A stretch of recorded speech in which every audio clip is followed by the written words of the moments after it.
जादुई चूड़ियां। एक गांव में गंगाया नाम का एक चूड़ियों का व्यापारी रहता था।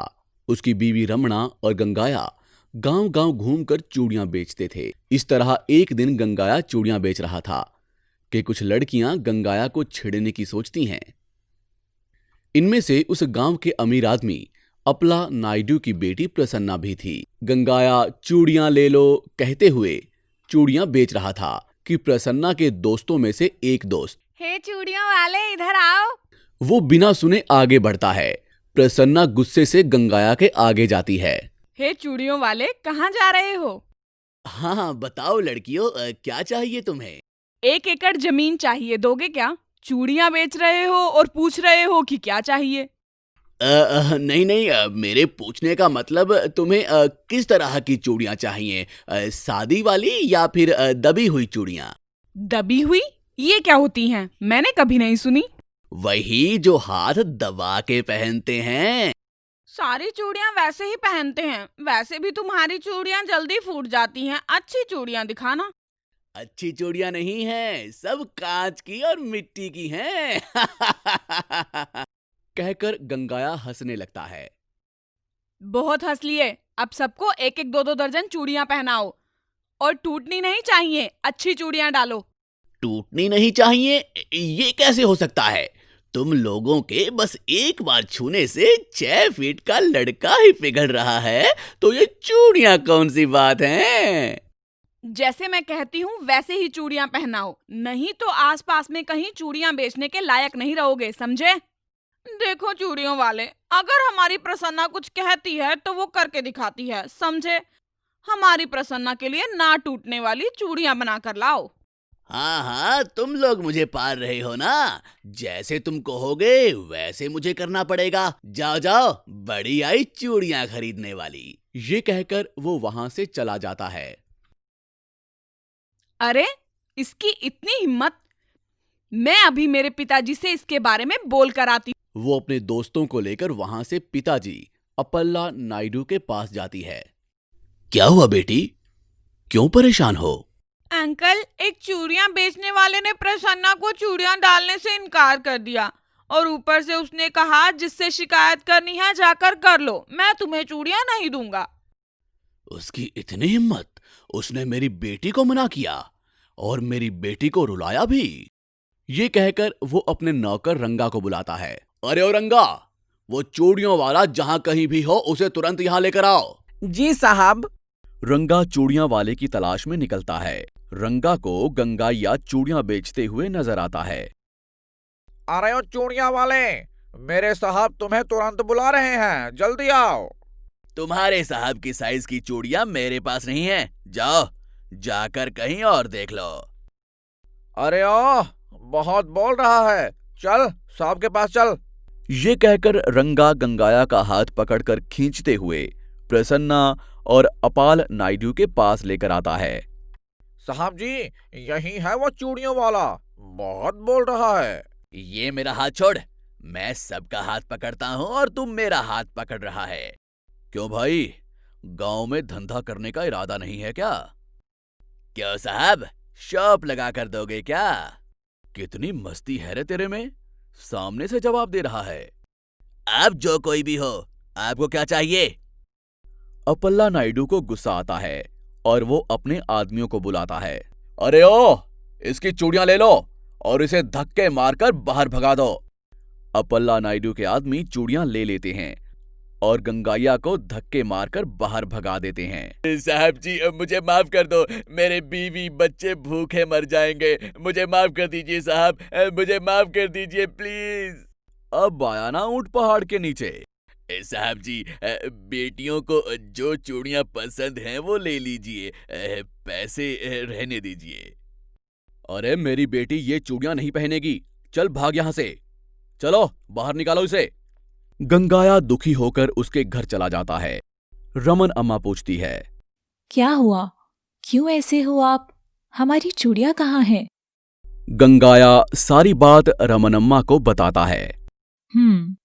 ठीक है, चलो खाना खाकर सो जाओ, सुबह देखते हैं, परेशान मत हो। अगले दिन सुबह रमन अम्मा एक छोटी सी चकले से बनी हुई पेटी लेकर अपने पति के साथ अपल्ला नायडू के घर जाती है। वहां अपल्ला नायडू के बहुत सारे नौकर थे। नमस्ते साहब, मेरे पति बहुत भोले हैं। आपके कहे अनुसार किसी ने भी नहीं पहनी और किसी ने नहीं देखी ऐसी चूड़ियां लाई हूँ। हमारी चूड़ियां वापस कर दीजिए। ये कहकर वो चकले की पट्टी अपला नायडू को दिखाती है। बेटी प्रसन्ना, इधर आओ। प्रसन्ना आती है। चूड़ियां दिखाओ। चूड़ियां बताने से पहले एक छोटी सी बात, यह चूड़ियां हमारे पूर्वजों की है। यह जादुई चूड़ियां हैं।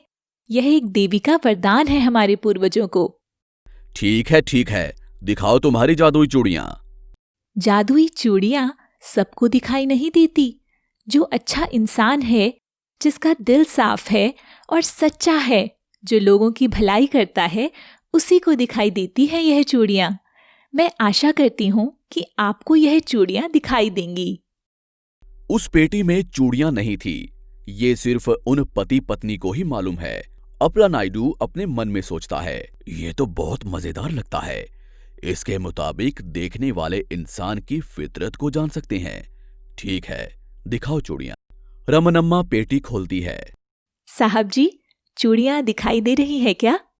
साहब जी बहुत अच्छे हैं, उन्हें जरूर ये चूड़ियां दिखाई दे रही होंगी। अपला नायडू को चूड़ियां नहीं दिखाई देती, पर वो रमनम्मा की बातों को याद करके, हाँ, चूड़ियां दिखाई दे रही हैं। क्या चमक है। मालिक के ये कहते ही वहां खड़े सारे नौकर और प्रसन्ना हमें जादुई चूड़ियां दिखाई दे रही हैं ऐसा कहते हैं। आप लोग इसके इनाम में कुछ धन और तुम्हारी चूड़ियों का ठेला ले जाओ। रमनम्मा मन ही मन मुस्कुराते हुए कहती है। साहब, पेटी संभाल के। ये कहकर अपला नायडू का दिया हुआ धन और अपनी चूड़ियों का थैला लेकर वो वहां से चले जाते हैं। इधर अपला नायडू जो भी फैसला सुनाना होता है अपनी बेटी को लेकर आता है और उसके हाथ में चूड़ियां हैं या नहीं, इससे वो फैसला करता है। उसके इंसाफ करने का ये तरीका सुनकर वहां के लोग कहने लगते हैं, जिस लड़की ने चूड़ियां पहनी ही नहीं है, उसे लाकर पूछते हैं कि चूड़ियां है या नहीं। अपला नायडू पागल हो गया है। इस तरह लोग अपला नायडू के पास इंसाफ के लिए जाते ही नहीं थे। और इधर गंगाया और उसकी बीवी अपला नायडू के दिए हुए पैसों से एक चूड़ियों की बड़ी दुकान लगा लेते हैं और खुश रहने लगते हैं। आपको हमारी ये कहानी कैसी लगी, हमें कमेंट बॉक्स में जरूर बताएं। और यदि आप ऐसी ही और भी कहानियां सुनना चाहते हैं तो हमारे चैनल को सब्सक्राइब करना ना भूलें। शुक्रिया। जादुई चक्की। एक गांव में दो भाई रहते थे। बड़ा भाई बेहद अमीर था और छोटा उतना ही गरीब। न्यू ईयर के दिन पूरा गांव खुश था, लेकिन छोटा भाई दुखी था क्योंकि उसके परिवार के पास खाने को कुछ भी नहीं था। वो मदद मांगने के लिए अपने भाई के पास गया, पर भाई ने धुतकार कर भगा दिया। वो दुखी मन से वापस आने लगा तो रास्ते में एक बूढ़ा व्यक्ति मिला। उसने कहा, बेटा, इतने दुखी क्यों हो? आज तो नया साल है, खुशियों का त्योहार है। इस पर छोटे भाई ने अपनी व्यथा सुनाई। उसकी बात सुनकर बूढ़े व्यक्ति ने कहा, तुम मेरा एक काम करो, ये लकड़ियों का ढेर अगर मेरे घर तक पहुंचा दोगे तो मैं तुम्हारी मदद कर सकता हूँ और तुम्हें अमीर बना सकता हूँ। छोटा भाई मान गया और घर पहुंचने पर बूढ़े व्यक्ति ने उसे एक स्वादिष्ट सा मालपुआ देकर कहा, लो बेटा, ये जंगल में ले जाओ। वहां तुम्हें 3 अजीब पेड़ दिखेंगे जिसके पास एक चट्टान होगी। चट्टान के कोने में एक गुफा नजर आएगी। उस गुफा में जाओगे तो तुम्हें 3 बौने मिलेंगे। ये मालपुआ उन्हें दे देना क्योंकि उनको ये बेहद पसंद है और इसके लिए वो हर कीमत चुकाने को तैयार होंगे। पर हाँ बेटा, ध्यान रखना, उनसे धन मत मांगना। तुम कहना कि मुझे पत्थर की चक्की दे दो। छोटे भाई ने वैसा ही किया जैसा बूढ़े व्यक्ति ने कहा था। वो मालपुआ लेकर गुफा पहुंचा और बोने को दे दिया। जब चक्की लेकर छोटा भाई घर जाने लगा तब एक बोने ने कहा, रुको, ये कोई मामूली चक्की नहीं है। इसे चलाने पर तुम जो मांगोगे तुमको वो मिलेगा। तुम्हारी हर इच्छा पूरी होगी। लेकिन हाँ, याद रखना, इच्छा पूरी होने के बाद इस चक्की पर लाल कपड़ा डाल देना, तभी सामान निकलना बंद होगा। छोटा भाई घर पहुंचा तो उसने चक्की को आजमाया। उसने चावल मांगा, फिर दाल मांगी। इस तरह खाने का ढेरों सामान और मिल गया, जिससे पूरे परिवार की भूख मिट गई। उसके बाद उसने लाल कपड़े से चक्की को ढक दिया और चैन की नींद सो गया। चक्की से निकला जो भी सामान था उसे वो बेचकर अगले दिन बाजार से पैसे ले आया। इस तरह से वो कुछ न कुछ